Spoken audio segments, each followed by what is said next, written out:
Basic level से करते हैं कि सबसे पहले कहानी क्या है, यहां से शुरू करते हैं। कहानी क्या है?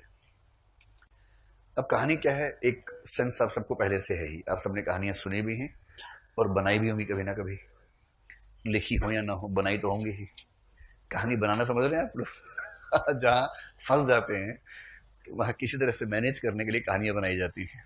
तो बनाई तो होंगी, और कुछ तो पेरेंट्स के पास तो बनाई ही होंगी, बनाते भी होंगे लगभग दैनिक रूप से कुछ ना कुछ।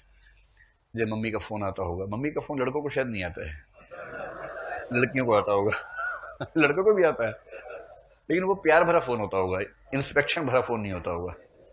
सिर्फ ये कि बबुआ ठीक हो, ठीक से खा पी रहे हो कि नहीं, कोई चुड़ैल तो आसपास नहीं है तुम्हारे। तो ये सब आमतौर पे मम्मियों का बेटों के साथ संवाद ऐसा होता है कि कोई डायन चुड़ैल बीच में ना आ जाए, इतना मुश्किल से पाला है, इतनी इन्वेस्टमेंट की है, इतने वर्षों का निवेश है, अचानक बेकार ना हो जाए कहीं। तो ये सब, लेकिन ये नहीं पूछते कि बेटा 8 बजे तुम घर से बाहर क्यों हो, ये ठीक नहीं है, 8 बजे के बाद दिल्ली सेफ नहीं है बेटा, ऐसा नहीं बोलते होंगे ना। ये सब नहीं होता, क्योंकि लड़के तो बेल टाइप के हैं, उनको डर किस बात का है।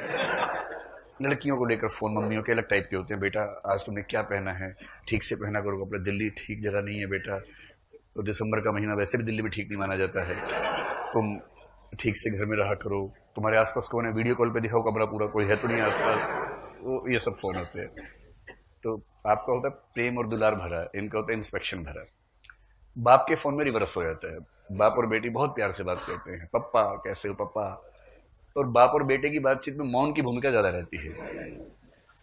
हाँ बेटा ठीक हो, जी पापा, फिर लंबा मौन, और बस पापा और कुछ चाहिए पापा, पैसे मिल जाते तो ठीक है भेज देंगे, रखो रखो।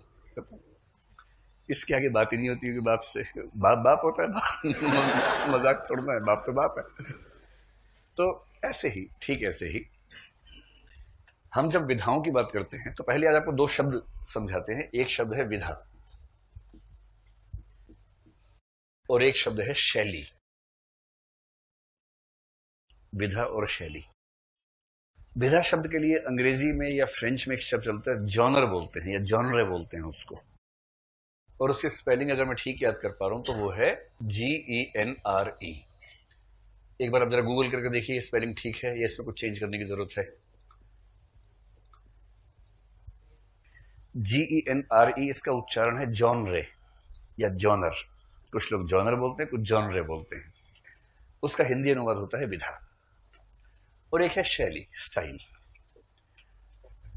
विधा का मोटा मोटा मतलब, हम बहुत डेप्थ में नहीं जाएंगे जहां चीज समझना मुश्किल हो, क्योंकि हमें ध्यान रखना है कि आपको जिस लेवल पे जाना है वो BA ऑनर्स का लेवल है ना। थोड़ा सा हम MA तक भी चले जाएं ठीक है, लेकिन PhD के लेवल पर जाने की जरूरत नहीं है हमें। बेसिक बेसिक आइडिया हर चीज का हो, आप लिख सके हर चीज पर, इंटरव्यू में सवाल का जवाब दे सके, उतना काफी है आपके लिए।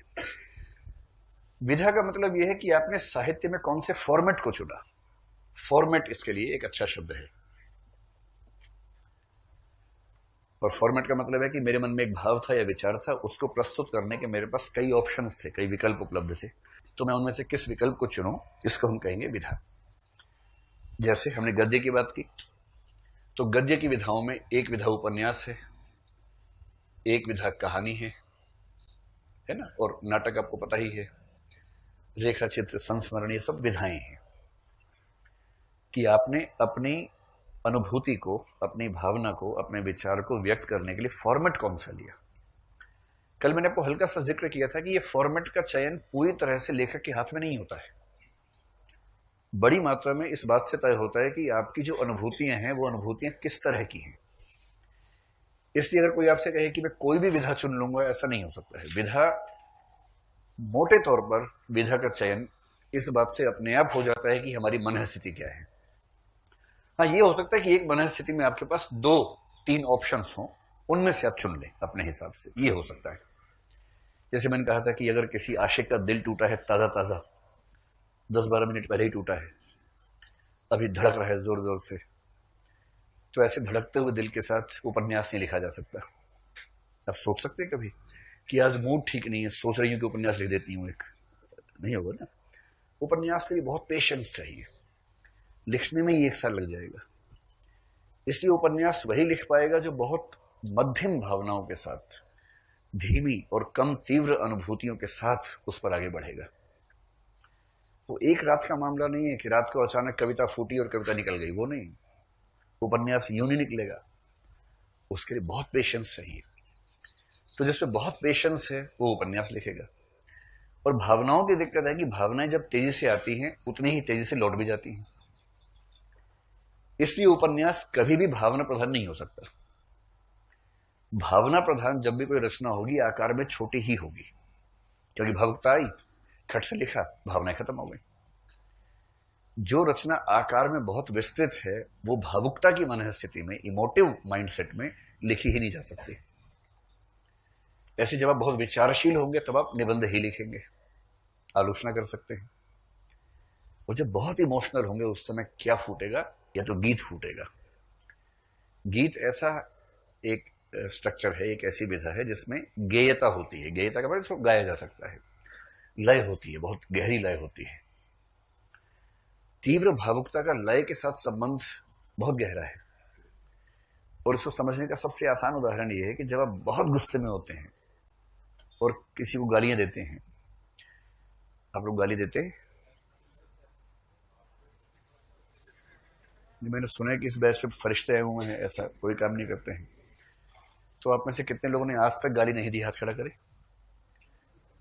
ऐसे लोगों की संख्या इस पूरे टापू पे 3 लोग मिले हैं और इधर 1, 2, 3 और 4 और 5 लोग मिले हैं। 8 लोग, करीब 550 में से 8 लोग ऐसे हैं जिन्होंने गाली कभी नहीं दी है। इससे समाज की स्थिति का पता लग रहा है हमें, समाज में क्या चल रहा है। इन 8 ने सच में नहीं दी है। मुझे भरोसा जब नहीं रहा, मैं इसलिए कह रहा हूं। फिर से हाथ खड़ा करें जरा। अभी 3 से अब 6 हो गए यहाँ पर, आज तक नहीं दी।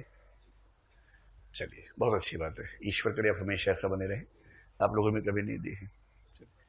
इसमें एक फैक्टर ये भी होता है कि आप किसे गाली मानते हैं और किसे नहीं मानते हैं। इसमें एक फैक्टर ये भी होता है कभी कभी ये होता है कि आप जो बोल रहे हैं आपको लगता है वो गाली नहीं है, लेकिन सामने वाले को हो सकता है वो भी गाली लगती हो। ये भी तो है। मतलब मेन बात क्या है कि जब आप बहुत गुस्से में हैं और गुस्से की अभिव्यक्ति करना जरूरी हो गया, वरना मन में घुटन हो जाएगी, कुंठा हो जाएगी, तो आप क्या करेंगे? जब तक बोलेंगे नहीं तब तक दुखी रहेंगे मन ही मन में। और कभी कभी ऐसा भी होता है कि आप जिससे झगड़ा कर रहे थे वो आपसे ताकतवर है, आपने उसको एक मतलब चूटी काटी थी, उसे 4 झापड़ मार दिए, और उसके बाद मछलियां दिखा रहे अपने हाथ की कि आजा और आजा। अब आपको लग रहा है कि इससे लड़ने में निवेश नुकसान करेगा, 2 मुक्के मारूंगा 8 खाऊंगा, तो कुल मिलाकर नुकसान में रहा। तो ऐसे लोग चुपचाप एक सुरक्षित दूरी तक जाते हैं जिसके बाद कोई पकड़ ना सके उनको, वहां से घूमते हैं फिर। और उसके बाद जितना मलाल मन के अंदर है, जितने बुरे भाव मन में हैं, उनकी अभिव्यक्ति करते हैं। ठीक है। तो जिन्होंने गाली नहीं दी वो भी मेरे ख्याल से उल्लू, गधा ये सब तो बोलते ही होंगे। ये भी नहीं बोला कभी, ये भी नहीं बोला। आपके जीवन में सारे देवदूत ही है क्या अब तक? कोई भगवान, देवियां, सभी लोग लगता है जीवन में आए हैं क्या? जैसे बहुत गुस्सा है तो क्या बोलती हैं फिर किसी को? कुछ नहीं बोलते। बीपी की प्रॉब्लम हो जाएगी बहुत जल्दी। अगर नहीं, बुरी बात है, अगर मन में बहुत गुस्सा आ रहा है, आप नहीं बोल रही हैं, इसका एकमात्र मतलब है गुस्सा आपने पी लिया। अगर इग्नोर कर पाती तो अच्छी बात है। इग्नोर करना तो बहुत ऊंची बात है कि आपको फर्क ही नहीं पड़ रहा है इस बात से, तब तो खैर वो तो अल्टीमेट बात है। लेकिन अगर मन में गुस्सा आ रहा है और आप नहीं बोल रहे हैं तो ये उसके लिए फायदे की बात है, आपके लिए शुद्ध नुकसान की बात है। हाँ, फिर ठीक है। वरना क्या होगा कि 25-30 की उम्र होते होते बीपी बढ़ना शुरू हो जाएगा। ऐसे ही होता है। ब्लड प्रेशर का संबंध स्ट्रेस से है, सीधे सीधे। इसलिए जब तक आप नौकरी में नहीं है, आप खूब एंजॉय कर रहे हैं, कोई दिक्कत। जिस दिन नौकरी में जाएंगे 2-3 साल में बीपी शुरू हो जाएगा। IAS IPS में जो चीज मुफ्त में साथ में मिलती है वो बीपी है, क्योंकि आप SP हैं, बहुत ताकत है। लेकिन MLA का फोन आता है बार बार कि SP साहब हमारा ट्रक आ रहा है, व्यवस्था करो कि रुके नहीं तो CM साहब को फोन कर दूंगा, ट्रांसफर वर्दी विभाग में करवा दूंगा आपका, फिर वर्दियां सिलवाते रहना सबकी। कई बार इससे बड़े फोन भी आते हैं कि SP साहब अपनी सुरक्षा का ध्यान रखना, कल से जिले का तो देख लेंगे, अपना ध्यान रखना।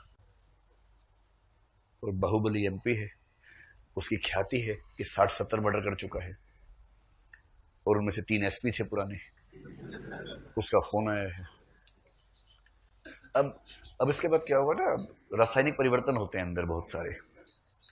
नींद नहीं आती है, वाइब्रेशंस, हाथ कांप रहा है, पैर कांप रहा है, खा नहीं पा रहे हैं, ये सब होता है। फिर डॉक्टर बताता है कि आपको बीपी हाई होने की प्रॉब्लम हो गई है। इसलिए कई लोग क्या करते हैं कि वैकल्पिक तरीके से अपनी भावनाएं व्यक्त कर लेते हैं, जैसे गाली उसका एक तरीका होता है। तो मैं जो असली बात कहना चाह रहा हूं वो ये बताइए कि जब आप में से जो लोग गाली देते हैं, या सुनी तो होंगी ही कम से कम, जिससे नहीं भी दी है सुनी जरूर होंगी, क्योंकि समाज तो सुनाता ही सुनाता है, ठीक है। अगर कोई व्यक्ति गुस्से में किसी को गालियां दे रहा है, चाहे वो आप दे रहे हैं, चाहे आप खा रहे हैं, चाहे आप तीसरे व्यक्ति हैं, दो का संबंध देख रहे हैं, है ना, उन गालियों में लय होती है या नहीं होती है, मैं जानना चाह रहा हूं। प्रवाह होता या नहीं होता है? मतलब गालियां अपनी प्रकृति में गद्यात्मक है या पद्यात्मक है, मैं जानना चाह रहा हूं। उनमें आप देखेंगे, अभी क्लास में ट्राई मत कीजिएगा अगर नहीं याद आ रहा तो क्लास के बाद आप उसमें खेल के देखिएगा, और आप पाएंगे कि अगर गुस्से में, अगर मजाक में, फिर अलग बात है। जितना तेज गुस्सा होगा, गालियों में लय उतनी ही ज्यादा हो जाएगी, एकदम प्रवाह के साथ। वो जो प्रवाह है ना, उसका संबंध है भावुकता से। जितनी भावुकता उतना प्रवाह, उतनी लय, और इसलिए कविताओं की दुनिया में भावनाओं की भूमिका केंद्र में रहती है। जितना ठहराव उतना वाक्य विधान ठीक रहेगा, और इसलिए गद्य की दुनिया में ठहराव की भूमिका ज्यादा रहती है। गद्य लिखते हैं विचारों से और ठहरी हुई भावनाओं से, गहरी पचाई हुई भावनाओं से, और कविताएं, छोटी कविताएं लिखी जाती हैं भड़कती हुई भावनाओं से, भावनाई और देहमारी, इस तरह से। तो जो बात मैं एक समझाना चाह रहा हूं वो सिर्फ ये कि विधा का फैसला केवल लेखक नहीं करता है, उसकी मन स्थिति से होता है। एक निश्चित मन स्थिति में एक या दो में से ही कोई विधा चुनी जा सकती है। अगर आप ये बात समझ गए तो इससे ज्यादा इसमें समझने की जरूरत हमें नहीं, ठीक है। तो कहानी एक विधा है, स्पष्ट हुआ एकदम। विद्या नहीं है, क्या है? विधा है। शैली है सब्जेक्टिव चीज, विधा है ऑब्जेक्टिव। फिर ये शब्द आ गए। सब्जेक्टिव के लिए क्या हिंदी शब्द है? आत्मनिष्ठ। और आत्मनिष्ठ का मतलब है जो कोई व्यक्ति खुद तय करता है, सोचता है, महसूस करता है। तो शैली एक आत्मनिष्ठ वस्तु है, जबकि विधा एक ऑब्जेक्टिव या वस्तुनिष्ठ वस्तु है। ऑब्जेक्टिव का मतलब ये कि मैं तय नहीं कर पाऊंगा कौन सी विधा, मेरी मन स्थिति निश्चित रूप से बता देगी, और मैं तय करने की स्थिति में नहीं। शैली मैं तय कर सकता हूं, और शैली कई प्रकार की हो सकती है। जैसे कोई कह सकता है कि मैं कहानी लिखूंगा, किंतु मैं कहानी में थोड़ा सा इतिहास का मसाला लेके लिखूंगा। कोई कहे नहीं, मुझे इतिहास से मतलब नहीं, मैं तो मनोविज्ञान को केंद्र में रख के लिखूंगा। फिर कोई कहे कि मैं संस्कृत जैसी भाषा में लिखूंगा, तत्सम शब्द, तत्सम समझते हैं आप लोग? तत्सम शब्द का मतलब जो संस्कृत के शब्दों का प्रयोग हिंदी में होता है वो। और कोई कहे नहीं, मैं तो एकदम देहाती भाषा में लिखूंगा, एकदम गांव की भाषा में लिखूंगा। जैसे आपके उपन्यासों में एक उपन्यास है दिव्या। दिव्या की भाषा घोर तत्समी किस्म की है, मतलब पढ़ के एक बार को मतलब सांस अटक जाती है कि इसको कैसे पढ़े, पर है इतना रोचक कि फिर पढ़ा जाता है। उसकी एकदम रिवर्स भाषा है गोदान की भाषा, एकदम सामान्य लोक जीवन की भाषा। और तीसरा तेवर है मेलांचल में, जिसमें एकदम ग्रामीण आंचलिक भाषा है, एकदम गांव के लोग कैसे बात कर रहे हैं आपस में, वो भाषा। वाइस चेयरमैन गांव का भी नहीं बोल पा रहा, उसको बोलता भैंस चरमन। भैंस चरमन साहब को भैंस चरमन साहब क्यों कहते हैं? जरूर इनके पुरखे भैंस चराते होंगे। वाइस चेयरमैन शब्द है। अब हिंसावाद, गांधी जी का हिंसा बात हो गया, गांव में जाके हिंसा बात हो गया, हिंसा बात हो गया। इनकलाब जिंदाबाद, वो हो गया इनकिलास जिंदाबाग। बाघ जिंदा है, कब आएगा बाघ, ऐसे चल रहा है गांव में।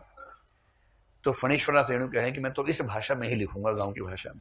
फणीश्वरनाथ रेणु मेलांचल को गोदान वाली भाषा में भी लिख सकते थे, और चाहते तो दिव्या की भाषा में भी लिख सकते थे, मगर नहीं वे नहीं, हम तो उसी भाषा में लिखेंगे जिस भाषा में लोग बात करते हैं। ये शैली का अंतर हुआ, और इसलिए लेखकों की शैली के अंतर को हम उस विधा के अंतर्गत पढ़ते हुए समझते हैं कि किस शैली में किसने लिखा और किस शैली में किसने लिखा और उसने उस शैली में ही क्यों लिखा, ये सब उस इतिहास को समझते हुए जिक्र आता है। यहां तक स्पष्ट हो गया। तो पहला हिस्सा पूरा हुआ, कहानी एक विधा है। कैसी विधा है, अब उस पर आते हैं। विधाओं को कुछ लोग कहते हैं कि दो प्रकार की हो सकती हैं, और आप लोग खुद इसका उत्तर सोच के बताएंगे तो और बढ़िया होगा। एक विधा ऐसी हो सकती है जो प्राकृतिक है, नैसर्गिक है। यहां प्राकृतिक का मतलब सिर्फ इतना है कि जब से मानव सभ्यता चल रही है तब से उस विधा का अस्तित्व है। हमें नहीं पता कि पहली बार वो रचना कब लिखी गई होगी, क्योंकि शुरू से ही ऐसा लगता है कि चल रहा है। और कुछ विधाएं हैं ऐतिहासिक। ऐतिहासिक का यहां मतलब होता है जो इतिहास के किसी एक कालखंड में शुरू हुई और हम अनुमान कर सकते हैं कि ये कब शुरू हुई, किन वजहों से शुरू हुई। तो एक है प्राकृतिक, और प्राकृतिक का सरलता मतलब जो दुनिया के हर स्थान और हर काल में रही हो वो प्राकृतिक है, नैसर्गिक है। तो हर काल और हर स्थान, हर समाज, वैसे जब हर स्थान हो गया तो हर समाज अपने आप शामिल हो ही गया उसमें। और कुछ विधाएं जो ऐतिहासिक हैं, आप कह सकते हैं कि किसी खास समाज, स्थान या देश में शुरू होगी, खास देश काल में आरंभ। बेशक उसके बाद दूसरी सभ्यताओं में फैल जाए, प्रचार प्रसार हो जाए, वो हो सकता है, लेकिन शुरुआत किसी स्पेसिफिक स्पेस एंड टाइम में होगी, ये उसकी खास बात होनी चाहिए। ठीक है, अब अनुमान करते हैं। आपको मुझे बताना है, अपने अनुमान से बताइए। आपने बहुत सारी विधाओं का नाम कल सुना है, उनमें से कौन सी विधाएं आपको लगता है कि प्राकृतिक या नैसर्गिक हैं, जो हर स्थान हर काल में चल रही हैं। सिंपल एग्जांपल देखिए, अंडमान की जनजाति का जिक्र आपने सुना ही है कुछ दिन पहले अखबार में, सेंटिनल आइलैंड में। सेंटिनल आइलैंड की जनजाति का संपर्क किसी भी समाज से नहीं है, दुनिया में किसी से नहीं है। जो विधा सेंटिनल आइलैंड की जनजाति में भी चल रही होगी वो प्राकृतिक होगी, और जो विधा वहां नहीं चल रही होगी वो प्राकृतिक नहीं होगी। सरल सी कसौटी हम ये मान लेते हैं। ठीक है, अपने अनुमान से बताइए कि वहां जो 100-200 लोग हैं, कल्चर तो होगी ना उनके बीच में भी, कुछ तो करते ही होंगे ऐसा रोचक सा, कौन सी विधाएं होंगी उनके पास। तो एक उत्तर आया है, नाटक जरूर होगा। ये मैं सहमति में नहीं लिख रहा हूं, केवल आपकी बात लिख रहा हूं, फिर बाद में चेक करेंगे इसको। और क्या हो सकता है, कहानी होगी। चलिए, और क्या चीज, इशारे। इशारे विधा नहीं होते भाई, इशारे नाटक में जब मंचन करेंगे उसमें आएगा। लोक कथा तो वो तो कहानी का हिस्सा ही हो जाएगा, आप इसको लोक कथा कह लीजिए, वो इसका हिस्सा ही होगा। आख्यान भी कहानी का ही एक रूप होता है, आख्यान कुछ अलग नहीं होता।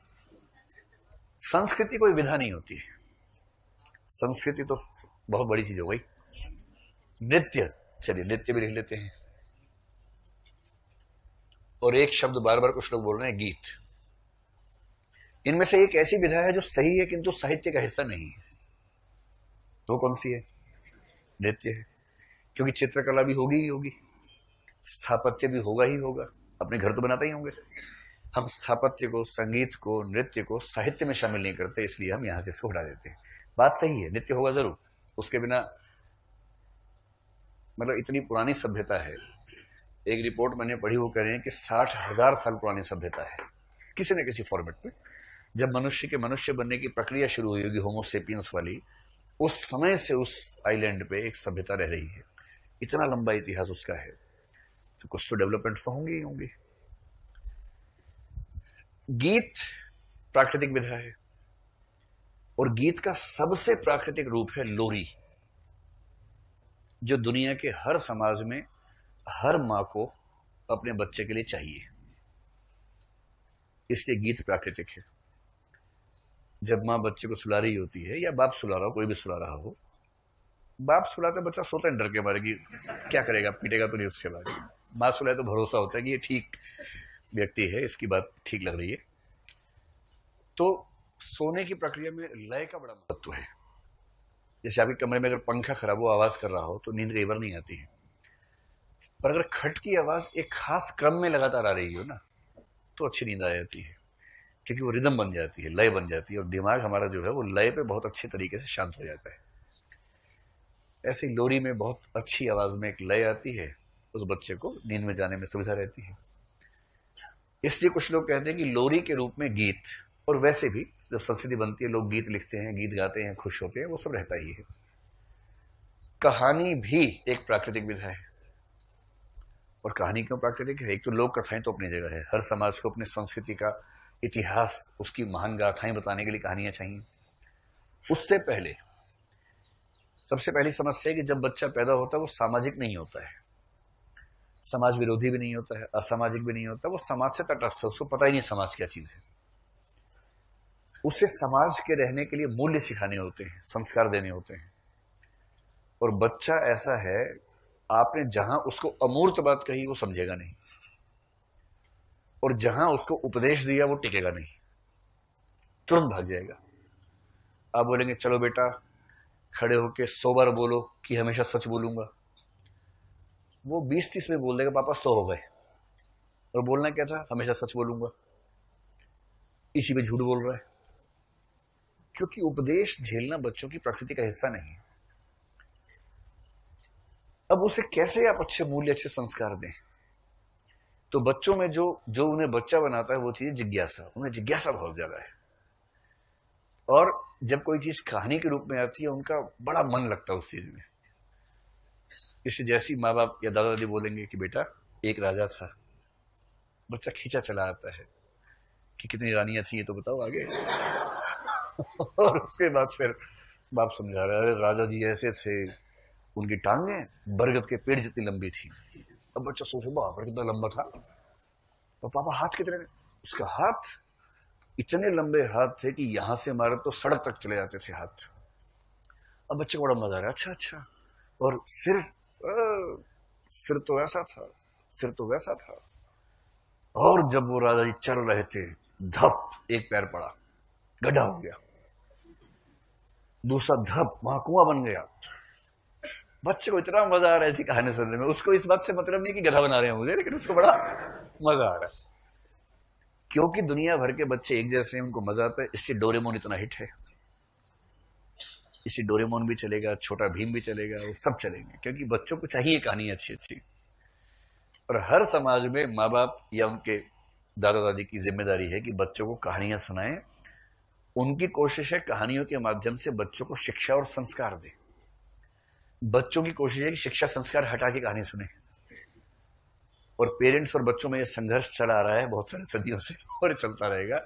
इसलिए कहानी भी एक प्राकृतिक विधा मानी जा सकती है, नैसर्गिक विधा है। तीसरा नाटक है। नाटक का सबसे सिंपल रूप है मोनो एक्टिंग, एकल अभिनय। अगर आपने बच्चों की परवरिश को कभी देखा हो, अपना तो भूल गए होंगे, लेकिन किसी और को आसपास देखा हो, भांजा भतीजा, भांजी भतीजी किसी को, जब बच्चा 10, 11, 12 महीने का होता है, जब चलने लग जाता है, तो उसकी परवरिश का एक सामान्य हिस्सा जो दुनिया के हर बच्चे का है, वो अपने आसपास के लोगों की एक्टिंग करके दिखाता है।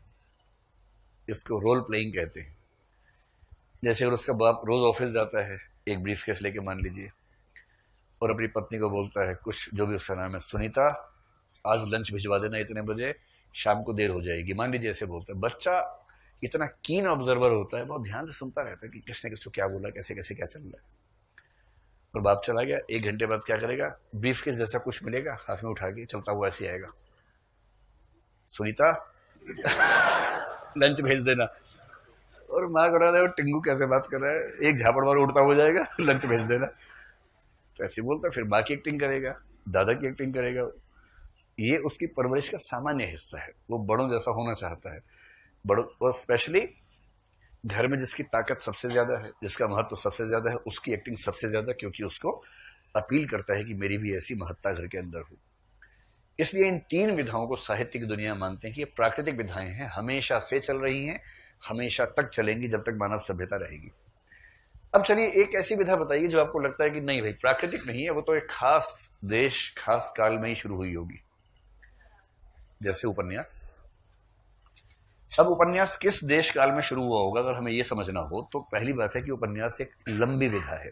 देखिए, नाटक छोटे आकार का मोनो एक्टिंग जैसा, उसको लिखने की जरूरत नहीं है। जिस भी विधा में लिखने की जरूरत आ जाएगी वो विधा लिपि के विकास के बाद ही शुरू होगी। एक लंबे समय तक तो भाषा भी नहीं बन पाती है ठीक से, भाषा बन भी जाएगी तो लिपि कई जगह नहीं बनती है। ऐसी बहुत सारी भाषाएं हैं उनकी लिपि नहीं है, अपनी किसी और लिपि में लिखी जाती हैं।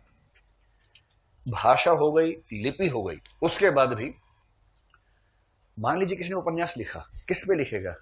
पत्तों पे लिखेगा क्या उपन्यास? उपन्यास लिखने के लिए कागज का आविष्कार भी होना जरूरी है, कलम का आविष्कार जरूरी है। और मान लीजिए 500 पेज का उपन्यास लिखा और वो पढ़वाना है बहुत लोगों को, क्या हर बार उतना ही लिखेंगे या बार बार? या छपाई होनी भी जरूरी है? छपाई भी जरूरी है। इसलिए जब तक भाषा का विकास नहीं होगा, जब तक लिपि का विकास नहीं होगा, जब तक कागज स्याही पेन का विकास नहीं होगा और जब तक प्रिंटिंग प्रेस की शुरुआत नहीं होगी, तब तक उपन्यास आ ही नहीं सकता। और इसलिए दुनिया का पहला उपन्यास आधुनिक काल में लिखा गया, उससे पहले आया ही नहीं। कैसे आता? तो उपन्यास आधुनिक काल की विधा है क्योंकि उसके पैदा होने की कंडीशंस आधुनिक काल में ही बन पाई, उससे पहले नहीं बन पाई। हिंदी में पहला उपन्यास 1882 में लिखा गया क्योंकि उसके पहले स्कोप नहीं था, कैसे लिखते। ऐसे ही आजकल एक विधा जो साहित्य में शामिल भी होती है, कुछ लोग शामिल नहीं भी करते, वो है सिनेमा। कहीं कहीं साहित्य की एक विधा मानते हैं सिनेमा को, जो नाटक जैसी विधा है। सिनेमा प्राकृतिक है या और ज्यादा डेवलपमेंट्स के बाद आने वाली विधा है? और डेवलपमेंट्स, तकनीक होनी चाहिए, कैमरा होना चाहिए, एडिटिंग मशीन्स होनी चाहिए। जब वो सब होगा तो सिनेमा आएगा। तो सबसे पहली बात जो आज हमने समझ ली है, पूरी पहला हिस्सा पूरा हो गया, वो ये कि कहानी एक विधा है। और विधा कैसे वाली है? प्राकृतिक विधा है। और इस मामले में वह गीत और नाटक के समानांतर चल रही है। रामायण महाभारत में मतलब उनको मानेंगे तो आख्यायिका का एक शब्द है जिसको हम उपन्यास के साथ समझेंगे, महाभारत करेंगे। जैसे महाभारत है वो एग्जैक्टली कैसा था हमें नहीं पता। ऐसा मानते हैं कि जो मूल महाभारत था उसमें कम से कम 4 गुना प्रक्षिप्त अंश बाद में जुड़ गए हैं। तो उसमें कितना उस समय लिखा गया, कितना बीच बीच में किसने जोड़ दिया, उसका हमें कोई अंदाजा नहीं। और आपने सुना होगा कि वेदों के लिए एक शब्द चलता है श्रुति। वो श्रुति क्यों कहते हैं? क्योंकि उस समय लिपि उनके पास नहीं थी। पूरे के पूरे वेद याद किए गए, रटे गए। गुरुकुलों में क्या होता था कि टीचर लोग बच्चों को याद करवाते थे, बच्चे रटते थे। रट रट के कई पीढ़ियों तक वेद कंटिन्यू चलते रहे। पर ध्यान रखना है, जिस रचना में लय है उसे रटा जा सकता है, गद्य को रटा भी नहीं जा सकता है। जैसे फिल्मों के गीत याद हो जाते हैं, डायलॉग याद नहीं होते, होते भी हैं तो एग्जैक्ट नहीं याद होते, कुछ शब्दामय होते हैं। क्योंकि लय में क्या होता है कि जैसे आपने एक गीत याद किया हुआ है, जब तक रहेगा, आगे भूल गए, पकौड़ा था कि समोसा था। अब जब तक रहेगा डोसे में नहीं, क्योंकि वो मात्रा बैठेगी नहीं। आप गा रहे हैं, मात्रा ही बैठ रही, या तो लंबा खींच रहा है या छोटा हो गया। छोटा होगा तो ऊ करके मैनेज करेंगे इसे ऐसे। जब तक रहेगा ओ में आलू, तो ओ जब तक नहीं याद आएगा ना, बड़ी परेशानी रहेगी, क्योंकि मात्राएं फिक्स हैं। गद्य में क्योंकि मात्राएं फिक्स नहीं है, इसलिए भूलने का, गलती हो जाने का स्कोप ज्यादा रहता है। इसलिए लंबे समय तक वेद याद रखे गए श्रुति के रूप में। गद्य, प्योर गद्य होता तो शायद मुश्किल होता। वेदों में लयात्मकता है। आप देखेंगे वेदों की जितने भी ऋचाएं हैं उन सब में आमतौर पर एक फ्लो है, लय विद्यमान है। आप जिस स्कूल से पढ़ के आए हैं उसकी प्रेयर होती थी स्कूल में, आप लोगों की प्रार्थना कौन सी भाषा में होती थी? आमतौर पर संस्कृत में होती होगी, शायद हिंदी में होती थी। कितने लोगों के संस्कृत में होती थी? बहुत बढ़िया, वेरी गुड। शिशु मंदिर में पढ़ के आए हैं? हाँ। कौन सी वाली? याकुंदेन्दु याद किया होगा, वो याद किया होगा। कितने लोगों को याद है आज तक याकुंदेन्दु शारदार धवला? आपको याद है? करीब 50 लोगों को याद है। इन 50 में से कितने लोगों को उसका पूरा मीनिंग पता है? हाथ खड़ा करें। एक को भी नहीं पता है। ऐसे ही वेद चले थे, मीनिंग एक को भी नहीं पता है, तो चल रहा है। स्कूल में प्रार्थना आपने 12-13 साल की होगी, नर्सरी से 12वीं क्लास तक। 13 साल रोज सुबह एक गीत गाते रहे बिना उसका अर्थ समझे। ना आपने अर्थ पूछा, ना मास्टर जी ने बताया। उनको बताने से मतलब नहीं, आपको पूछने से मतलब नहीं। और आपके मन में कभी यह सवाल भी नहीं है कि अगर ईश्वर सच में ईश्वर है तो वो हिंदी क्यों नहीं समझता है? उसे संस्कृत ही क्यों समझ में आती है? हमें तो हिंदी, अंग्रेजी, भोजपुरी 3 समझ में आती है, उन्हें एक ही समझ में आती है। तो ईश्वर वो है कि मैं हूं? तो मन में सवाल आना चाहिए था। इतना इतना मूर्ख लोग हैं देश में, इतना भी नहीं करते कि प्रार्थना अपनी भाषा में सिखा दें कम से कम, ताकि पता तो हो कि हम भगवान से क्या बात कर रहे हैं। पता तक नहीं है। और इसी तरह से वेद, उस समय भी ऐसे विद्यार्थी बहुत सारे थे, रटने वाले तोते। गुरुजी कह रहे हैं चलो शुरू हो जाओ, सहतवते तम तवतान तेन ताभ्यान, शुरू कार्यक्रम। मीनिंग किसी को नहीं पता है, चलता जा रहा है चलता जा रहा है। उससे वेद सुरक्षित हो गए। रामायण महाभारत भी क्योंकि लयात्मक है, बहुत सारी चीजें याद करके लिखी गई। तुलसीदास से रामचरितमानस लिखी क्योंकि उस समय मोरपंखी और उन सब चीजों से लिखने का रिवाज शुरू हो गया था। लेकिन रामचरितमानस को छाप के भेजना संभव नहीं था उस जमाने में, पर क्योंकि लय थी और जबरदस्त उसमें कथानक था, इसलिए क्या होता था कि एक गांव में कुछ लोगों ने सुनी, कुछ लोगों ने याद की, दूसरे गांव में जाके राम कथा शुरू हुई, वहां राम कथा हुई, कुछ चेले बन गए, उन्होंने याद की, वो कुछ और गांवों में जाने लगे, राम कथा प्रसंग होने लगे। ऐसे करते करते तुलसीदास का रामचरितमानस भारत का राष्ट्रीय काव्य बना। राष्ट्रीय काव्य इस सेंस में कि जितना महत्व उसका घरों के अंदर है उतना किसी का महत्व नहीं है, इस सेंस में। ठीक है, चलिए अब जब हमने समझ लिया कि प्राकृतिक विधा है, तो हम ये समझते हैं कि कहानी और कथा, इन दो शब्दों में क्या अंतर है। और यहां से आप कुछ तकनीकी शब्दों को समझना शुरू कर देंगे। एक होती है कथा, एक होती है कहानी। कथा वो है जो बचपन में आपने खूब सुनी है, जैसे आपने सुना होगा पंचतंत्र, है ना, तो पंचतंत्र की कथाएं। एक हितोपदेश नाम का ग्रंथ बहुत प्रसिद्ध है। एक आपने जातक कथाओं का नाम सुना है? किसके बारे में है? बुद्ध के बारे में है, जातक कथाएं। एक और संग्रह बड़ा महत्वपूर्ण है, कथा सरित सागर। जैसे ये सब कहानियां हैं ना, इन सबको हम बोलते हैं कथा परंपरा, जो प्राचीन काल से चली आ रही है। लेकिन जिस कहानी की बात हम कर रहे हैं वो कहानी आधुनिक काल की चीज है, वो प्राचीन और मध्यकाल की चीज नहीं है। तो ऐसा क्या अंतर हो गया भाई? कथा तो पहले से थी, फिर हम उसको आज भी कहानी क्यों नहीं मान लेते? कहानी को अलग ही क्यों मानते हैं? तो एक बात का अंतर हमेशा ध्यान रखिएगा। साहित्य की दुनिया में दो शब्द खूब चलते हैं, उनमें से एक शब्द है आदर्शवाद और एक शब्द है यथार्थवाद। आदर्शवाद और यथार्थवाद। प्रेमचंद को पढ़ते हुए यही दो शब्द बार बार आपके सामने आते रहेंगे, क्योंकि उनका सबसे बड़ा योगदान क्या है? उनका योगदान है आदर्शोन्मुख यथार्थवाद से चरम यथार्थवाद तक हिंदी साहित्य को पहुंचा देना। एक वाक्य में ये कहते हैं। आदर्शवाद के लिए अंग्रेजी शब्द है आइडियलिज्म। आप में से यदि किसी का विषय फिलॉसफी रहा हो तो वो इस शब्द को समझ पा रहा होगा कि इसका मतलब क्या होता है ना। दरअसल आइडियलिज्म के कई मतलब होते हैं, यहां उसका एक खास मतलब है। देखिए, दर्शन की दुनिया में एक बहुत विचित्र सा कंसेप्ट है, और वो ये है कि अगर हम मान लें कि अंतिम सत्ता किसी भौतिक वस्तु की नहीं है बल्कि चेतना की है या ईश्वर की है, मान लीजिए, ये आइडियलिज्म है, आदर्शवाद है, जिसको प्रत्ययवाद भी कह देते हैं, जैसे स्पिरिचुअलिज्म भी कह देते हैं।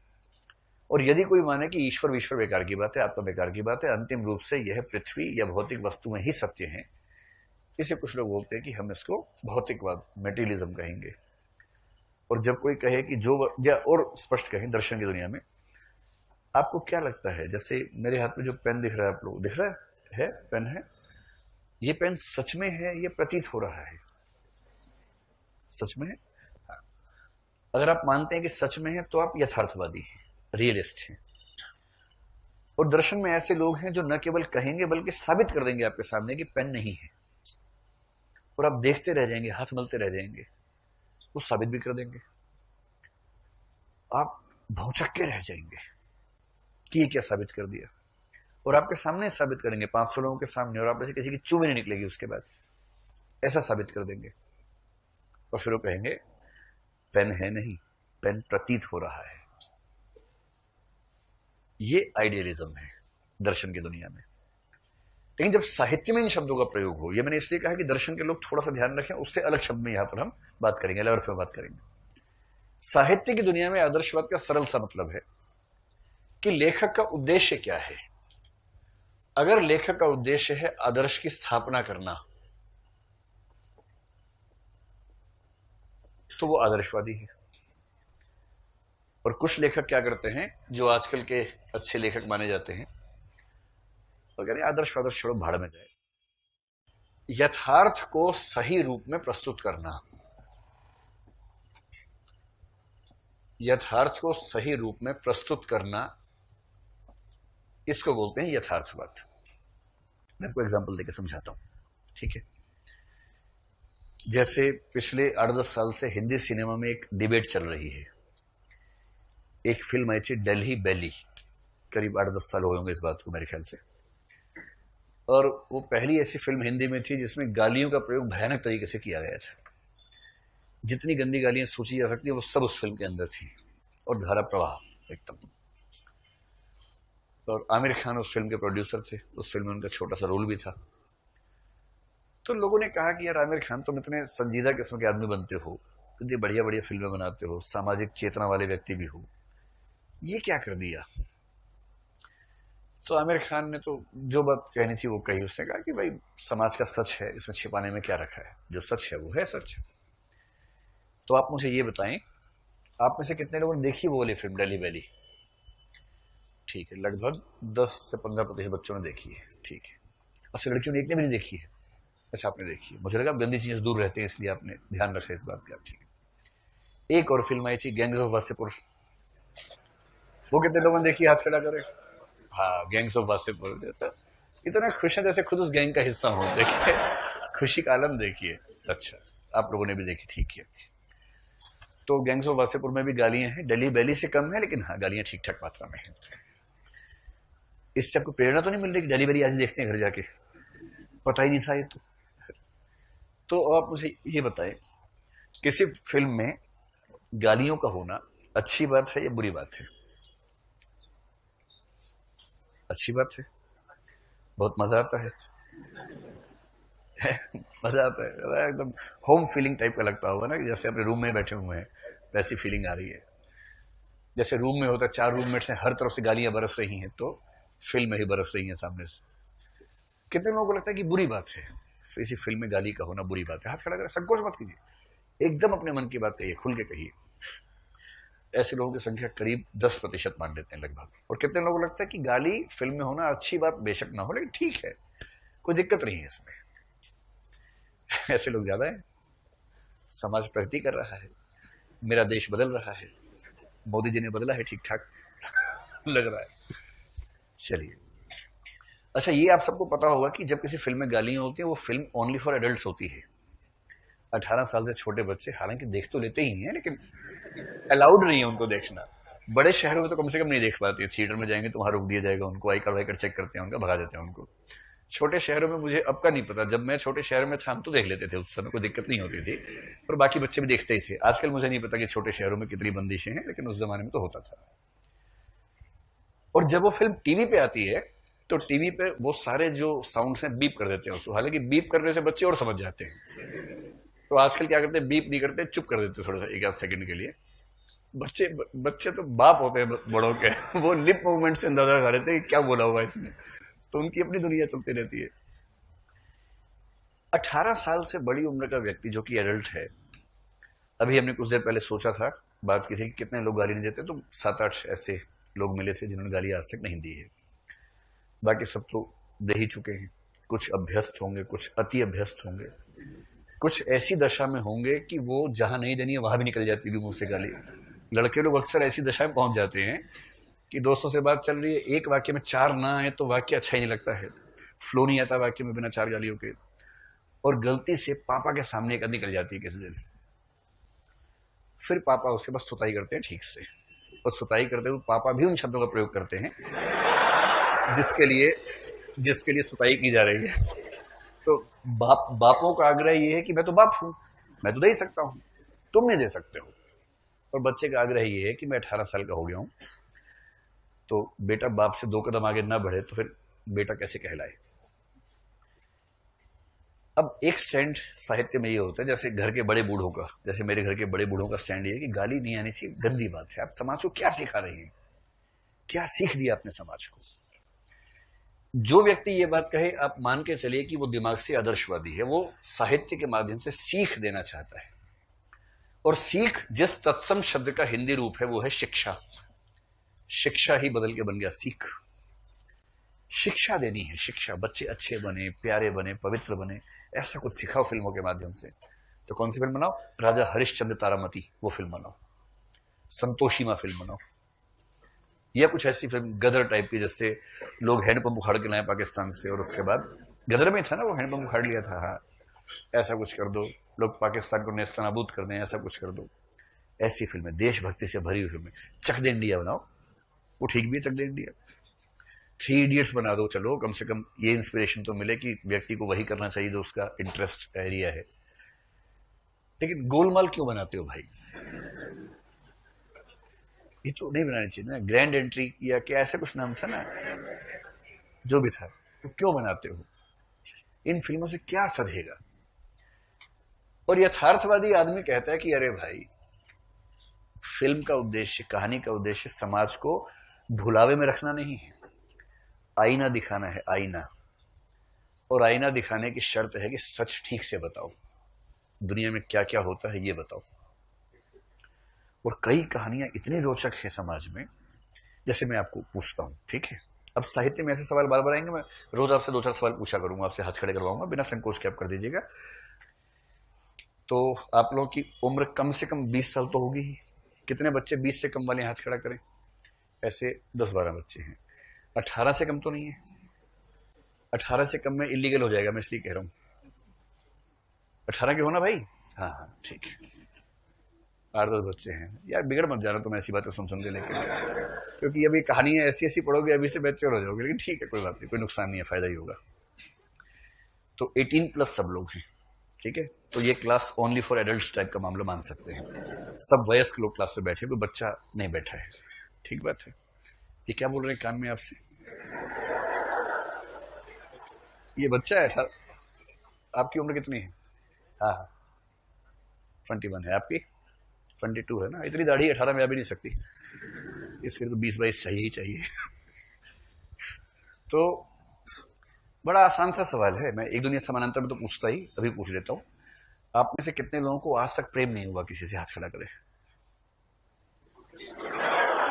संकोच नहीं करना है, कोई किसी को नहीं बताने वाला, एकदम प्राइवेट मामला है, आप खुल के बोल दीजिए। जी ले सिमरन, जिंदगी जी ले अपनी तू। हाथ हाथ खड़ा कर दे खुल के, बोलो बोलो।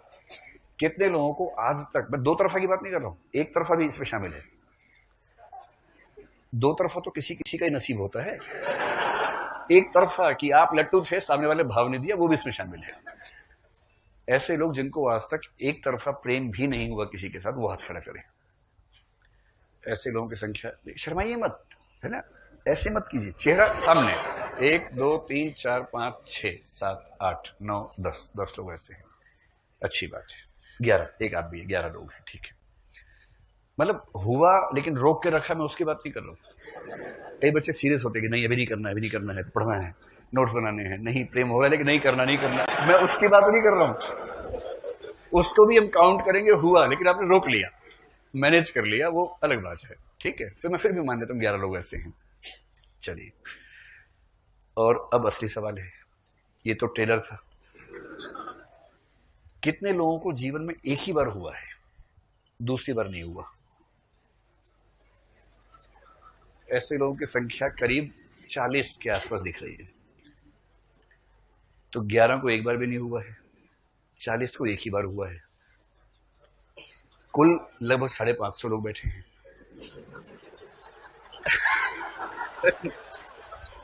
तो अब धीरे धीरे संजू की तरफ बढ़ रहे हैं हम लोग।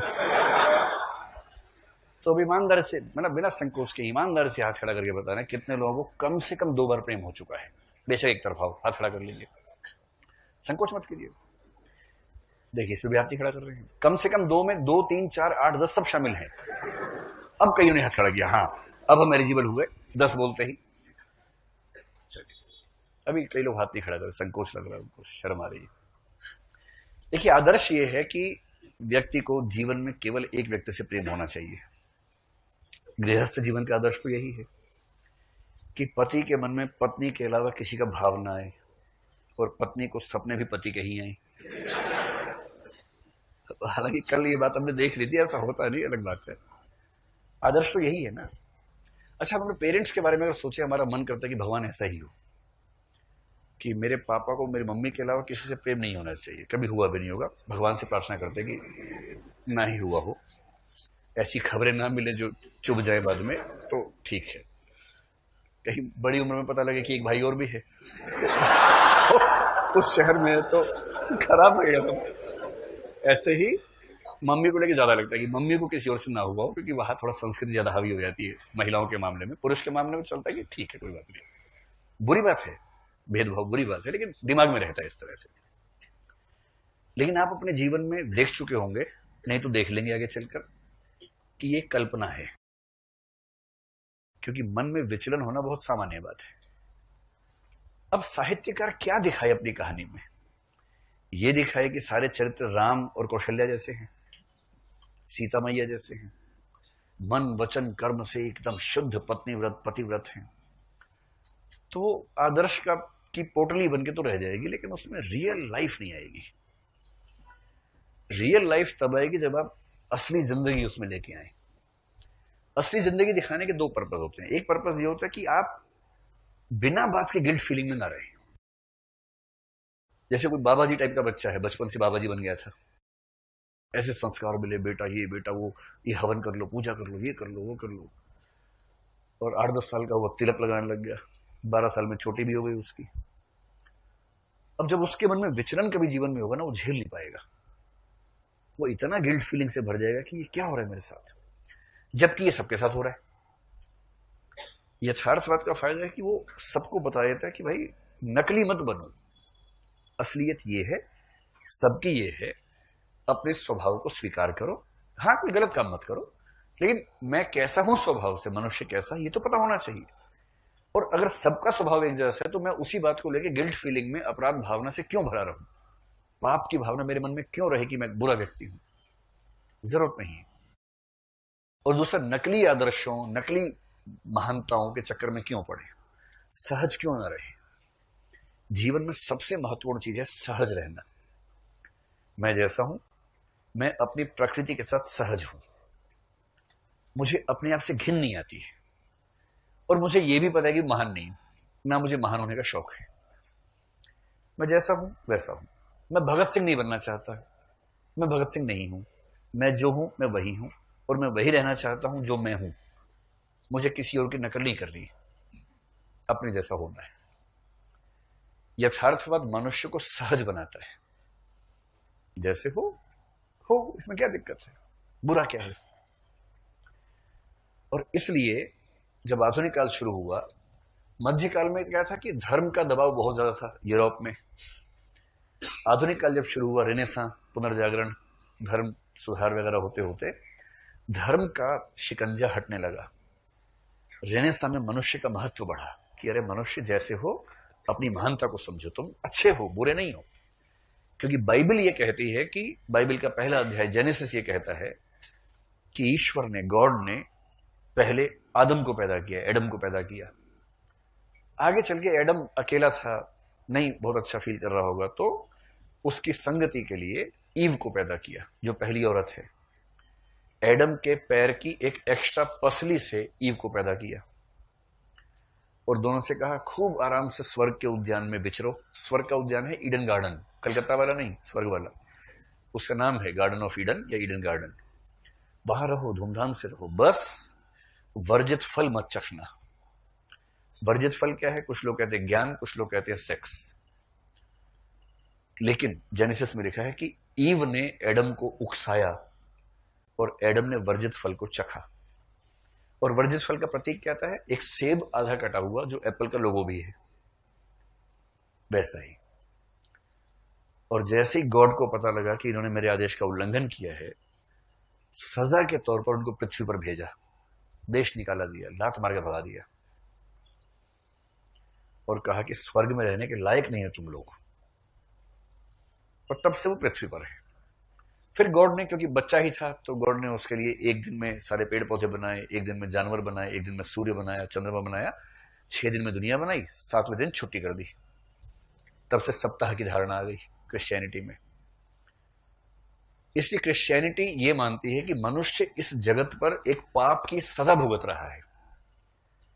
इसलिए क्रिश्चियनिटी मानती है कि मनुष्य मूलतः पापी है, अपने पाप की सजा भुगतने के लिए यहां पर है। और यही चर्च ने मध्यकाल में कह कह के सबको इतनी शर्मिंदगी से भर दिया लोगों को कि वो इससे मुक्त नहीं हो पाते थे।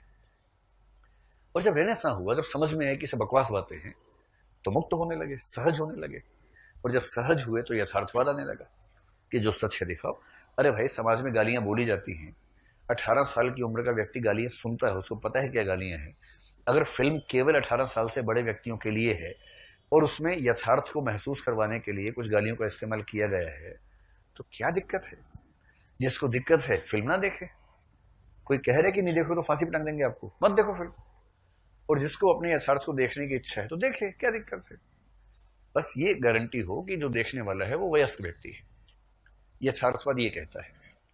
अभी नेटफ्लिक्स पे एक सीरीज है सेक्रेड गेम्स नाम की, नेटफ्लिक्स पे था ना। हाँ, तो उसमें भी खूब गालियों का इस्तेमाल हुआ। लेकिन उस पर जब भी आप जाएंगे, अपना अकाउंट बनाएंगे, उसमें आपकी एज वेरीफाई होगी। अगर आपकी एज 18+ है तो ही आप देख पाएंगे। तो क्या परेशानी है? 18 या 20 या 25 साल से बड़ा व्यक्ति क्यों लोटपोट पढ़े, क्यों चंदा मामा पढ़े? उसको उसमें इंटरेस्ट नहीं आता। वो डोरेमोन क्यों देखेगा? बच्चे डोरेमोन देख रहे हैं ना, उनको देखने दो। हर व्यक्ति अपनी उम्र के हिसाब से देखे, चीजों को समझे। इसलिए साहित्य में आधुनिक काल की शुरुआत के आसपास एक बड़ी क्रांति हुई जिसका नाम है यथार्थवाद की क्रांति। और कथा और कहानी में जो अंतर है वो बेसिकली यही अंतर है। कथा एक आदर्शवादी रचना है, इसलिए आप देखेंगे कि जैसे ही कथा खत्म होती है, पेरेंट्स पूछते हैं अच्छा बताओ बेटा इससे क्या शिक्षा मिली। और बच्चा भी रटा होता है, उसको पता है कि ये बुढ़ा छोड़ेगा नहीं बिना कथा सुने, उसको एक ना एक शिक्षा बतानी ही पड़ेगी, कुछ ना कुछ बता ही देता है। बाप करे कि एक राजा था, उसकी 2 रानियां थी, फिर राजा बूढ़ा हो गया, उसका बेटा श्रवण कुमार था। श्रवण कुमार ने अपने पापा और मम्मी को एक तराजू पे रखा, उनको घुमाता था। अचानक उसकी मौत हो गई, पेरेंट्स बहुत दुखी थे। बताओ बेटा क्या शिक्षा मिली? बाप को उम्मीद है कि बच्चा बोलेगा कि मैं बड़ा होके आपका और माँ का ध्यान रखूंगा। बच्चा बोले पापा सेकंड लाइन में जो शिक्षा थी वो मिली कि उसकी 2 रानियां थी। तो शिक्षाएं भी तो भिन्न भिन्न है। कौन सी शिक्षा आप देना चाह रहे हैं, कौन सी वो लेना चाह रहा है, ये भी तो भिन्न भिन्न है। लेकिन बाप जब तक सिखाने देगा शिक्षा ये है कि बड़ों का ध्यान रखा करो, तब तक वो छोड़ेगा नहीं। कहानी कोई शिक्षा नहीं देती, कोई शिक्षा नहीं। हाँ, कहानी ये मानती है कि भाई उसको पढ़ने के बाद व्यक्ति थोड़ा समझदार हो जाएगा, और समझदार हो जाएगा तो मैच्योर तरीके से बिहेव करेगा, परिपक्व व्यवहार करेगा। और परिपक्व व्यक्ति अगर समाज में है तो समाज अपने आप में बेहतर हो जाएगा, उसके लिए नकली संस्कार थोपने की जरूरत नहीं होनी चाहिए। तो यदि कोई आपसे पूछे कि कहानी और कथा में क्या अंतर है, तो 2 बातें बोल दीजिएगा, बाकी सब समान है। कहानी में भी घटनाएं होती हैं, कथा में भी होती हैं। कहानी में चरित्र होते हैं, कथा में भी होते हैं। कहानी में भी एक सिस्टम बना रहता है, अंत में कहीं आके खत्म होती है, कथा भी खत्म होती है, वो सब सेम है। अंतर केवल एक है, दृष्टिकोण का, नजरिए का। कहानी का नजरिया यथार्थवादी है और कथा का नजरिया आदर्शवादी है। और इसलिए इन सब को हम हिंदी कहानी का शुरुआती रूप नहीं मान सकते। हम ये मानते हैं कि भारतीय साहित्य में कथा की परंपरा थी, कहानी की परंपरा नहीं थी। तो कहानी अगर हमें अपने अतीत से नहीं मिली तो कहां से मिली? और इसका उत्तर यह है कि कहानी हमें पश्चिम से मिली। पश्चिम में हमसे पहले यथार्थवाद की शुरुआत हुई, और इंग्लैंड में हुई, अमेरिका में हुई, रशिया में हुई। लेकिन एक व्यक्ति का जिक्र अक्सर आता है, उसका नाम है एडगर एलन पो। ये आपके नोट्स में इसका जिक्र किया हुआ है। एडगर एलन पो अमेरिकी लेखक थे। केवल 40 साल की उम्र में इनकी मृत्यु हो गई थी। 1809 में पैदा हुए, 1849 में इनकी मृत्यु हो गई। और इन्होंने कहानियां जो लिखी उनका बड़ा महत्व है। और इनकी कहानियों के बेस पर कुछ लोग कहते हैं कि मूवमेंट शुरू हो गया। उस मूवमेंट का नाम है शॉर्ट स्टोरी मूवमेंट, लघु कहानी आंदोलन। या आप भी परीक्षा में शॉर्ट स्टोरी मूवमेंट ही लिख के आइएगा तो ज्यादा अच्छा रहेगा, शॉर्ट स्टोरी मूवमेंट। और इनका कहना था कि कहानी वो रचना है जो एक ही बैठक में समाप्त हो जाए और एक निश्चित प्रभाव पाठक के मन पर अंकित कर सके। एडगर एलन पो, आपके नोट्स में नाम लिखा है, शॉर्ट स्टोरी मूवमेंट भी लिखा है, तनाव मत लीजिए, वो सब चीजें मिल जाएंगी। इनकी जो और ख्याति है, इन्होंने 2 तरह की कहानियां ज्यादा लिखी। एक है जासूसी कहानियां, डिटेक्टिव कहानियां, तो जासूसी कहानियों में इनका बहुत दबदबा माना जाता है। और एक साइंस फिक्शन, क्या साइंस फिक्शन का नाम जानते हैं आप? साइंस फिक्शन का मतलब है विज्ञान पर आधारित कल्पनाएं। जैसे भी एक फिल्म आई 2.0, मैंने देखी नहीं है पर मेरा ख्याल है उसी तरह का कुछ होगा। जैसे पहले रोबोट आई थी, उसी तरह की एक फिल्म थी। एक रावण नाम से फिल्म आई थी, वैसी थी। या अमेरिका में स्पाइडरमैन, बैटमैन, ये मैन, वो सब जो होते हैं, वो सब साइंस फिक्शंस हैं। अच्छे साइंस फिक्शंस होते हैं जो थोड़ा कल्पनाएं कम करते, लॉजिकल बात करते हैं। जैसे अगर आपने फिल्म देखी हो, पिछले साल आई थी, मार्शियन नाम की फिल्म आई थी। अगर नहीं देखी है तो ये जरूर देख लीजिए, हिंदी में भी उपलब्ध है और बहुत कमाल की फिल्म है, द मार्शियन। इसमें हुआ ये कि मार्स पर एक ग्रुप गया हुआ है। अचानक वहां ऐसा तूफान आया कि बचना मुश्किल है, और तय हुआ कि तुरंत यहां से वापस निकला जाए। वो वापस निकल गए अपने छोटे से स्ट्रक्चर में। उनका एक मेंबर उस तूफान में बाहर गिर गया है, और ऐसा गिरा है कि ये मान लिया गया कि वो मर गया है, जीने का स्कोप ही नहीं है। उसे छोड़ना पड़ गया। तूफान शांत हुआ और बाई चांस वो जिंदा है। अब वो मार्स ग्रह पर अकेला है। तो उसने वहां कैसे संघर्ष किया, ना उसके पास खाना है ना कुछ और है, कैसे संघर्ष करके उसने अपनी जिंदगी को बचाया। कैसे उसने नासा के पास संकेत भेजे, कैसे नासा ने उसको बचाने के लिए चीन की मदद से अपना प्रोग्राम डेवलप किया, और अंत में कैसे उसको बचाया गया, उसकी कहानी। कल्पना ही होगी, लेकिन कल्पना बहुत तार्किक किस्म की है, आवारा कल्पना नहीं है कि कुछ भी दिखा दिया अचानक। तो साइंस फिक्शन को कहते हैं कि शुरुआत जिस व्यक्ति ने की उसका नाम था एडगर एलन पो, और जासूसी फिक्शन और साइंस फिक्शन, वैज्ञानिक कल्पनाएं, इनकी शुरुआत करने वाला व्यक्ति ये था। तो ये हुआ कथा और कहानी का अंतर।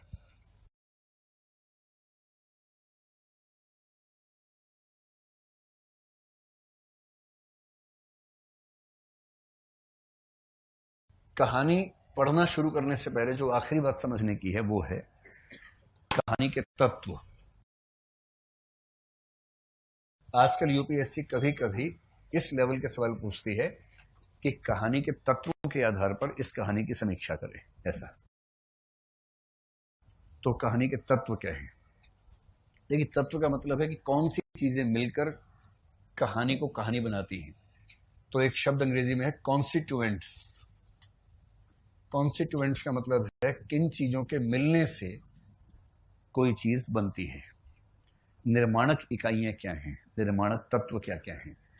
तो तत्व का बेसिक मतलब ध्यान रखना है। ये अंग्रेजी में शब्द जो मैंने बताया तकनीकी शब्द नहीं है, इसका इस्तेमाल साहित्य में होता नहीं है, समझाने के लिए बता रहा हूं। जैसे कोई पूछे कि इस लेक्चर स्टैंड के निर्माणक तत्व क्या है, मैं कहूंगा लकड़ी है, थोड़ी सी कीले हैं, और एक चीज जो इसमें और लगी है वो है। कौन सी चीजें मिली तो ये बना, ऐसे ही कौन सी चीजें मिली तो कहानी बनी, इसको बोलते हैं कहानी के तत्व। भारत में कथा के तत्व बहुत सिस्टम से आइडेंटिफाई किए गए हों ऐसा दिखता नहीं है, पर पश्चिम में कहानी के तत्वों को आइडेंटिफाई किया गया है, और ये तत्व 6 तत्व हैं। इनको समझने के बाद आप किसी फिल्म की समीक्षा भी कर सकते हैं, कहानी की समीक्षा भी, और लगभग यही चीज उपन्यास में भी आती है, उसकी समीक्षा भी कर सकते हैं। तो आज जब कहानी पढ़ेंगे तो एक बार खेल के देखिएगा कि आप कुछ कह पा रहे हैं उस कहानी के बारे में या नहीं कह पा रहे हैं। शुरू में क्या होता है कि आपने बूढ़ी काकी पढ़ा, कोई बोले बूढ़ी काकी की समीक्षा करो, तो कई लोग समीक्षा के नाम पे कहानी लिख के आते हैं। बूढ़ी काकी प्रेमचंद की कहानी है जिसमें एक बूढ़ी काकी है, उनके घर में 3 लोग और रहते हैं, इसका नाम ये है, उसका नाम वो है, एक छोटी बच्ची रहती है, उसका नाम ये है। बूढ़ी काकी को भूख बहुत लगती है, उसका मन करता है कुछ ना कुछ खाए, पर उसको खाना नहीं मिलता है। फिर एक दिन घर में एक फंक्शन होने वाला था, उसमें ऐसा ऐसा हुआ, उसको भोजन नहीं मिला, वो जूठे पत्तल खाने लगी, ये हुआ वो हुआ, और अंतिम बहू का हृदय परिवर्तन हो गया। प्रेमचंद के पास एक फैक्ट्री है हृदय परिवर्तन करवाने की, इतने हृदय परिवर्तन करवा के गए हैं, जीवन में होते नहीं है, कहानी में होते रहते हैं, इसलिए आदर्शवाद थोड़ा ज्यादा हावी है उनके ऊपर। अंत में जाके उनके हृदय परिवर्तन होने बंद हुए। जैसे ईदगाह में भी हृदय परिवर्तन ऐसा भाव आता है कि हामिद बेचारा छोटा है किंतु वो बड़ा हो गया है, और दादी बड़ी है किंतु वो छोटी हो गई है, अमीना और वो। ये हृदय परिवर्तन की फैक्ट्री है। लेकिन जब आप कफन पढ़ेंगे प्रेमचंद के तो हिल जाएंगे बुरी तरह से, क्योंकि पाठक इसी मूड में पढ़ता है कि अंत में कुछ सेटिंग ठीक हो जाएगी, ठीक होना बंद हो गया। यथार्थवाद एक ये भी बात कहता है कि जब जीवन में ठीक नहीं हो रहा तो कहानी में क्यों ठीक हो रहा है सब कुछ? हिंदी की 100 में से 99 फिल्मों के अंत में चीजें ठीक हो जाती हैं, और 100 में से 80 के अंत में विवाह का मंडप होता है। सारी चुनौतियों के बाद लैला और मजनू अंततः विवाह के मंडप में बैठे हैं, शहनाई बज रही है, मालाओं का अर्पण प्रति अर्पण हो रहा है, और फिर द एंड। जैनेंद्र कुमार ने कहा कि कहानी यहां खत्म नहीं होती, यहां से शुरू होती है, क्योंकि अब तक ये एक दूसरे के लिए लड़ रहे थे, अब एक दूसरे से लड़ेंगे। तो कहानी तो यहां से शुरू हो रही है और इसलिए कहानी का पूरे विषय वस्तु चेंज हो गई कि अब घरों के अंदर कलह कैसे है, तलाक कैसे हो रहे हैं, विवाहेतर संबंध कैसे हो रहे हैं, अब कहानियां उन पे लिखी जाएंगी। और वो कहानियां जो आप अगली